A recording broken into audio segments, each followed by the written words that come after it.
Kinuwestiyon sa pagdinig ng House Committee on Good Government and Public Accountability ang ilang dokumentong ipinasa ng Department of Education sa ilalim ni Vice President Sara Duterte.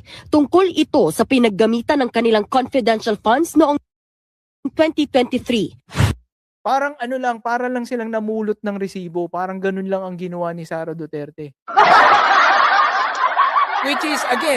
Which is again, same ng ginawa nila dun sa mga 4,000 pangalan, no?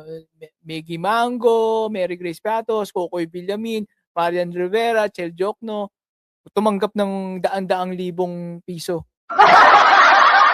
Bawat isa. Oh. Ito.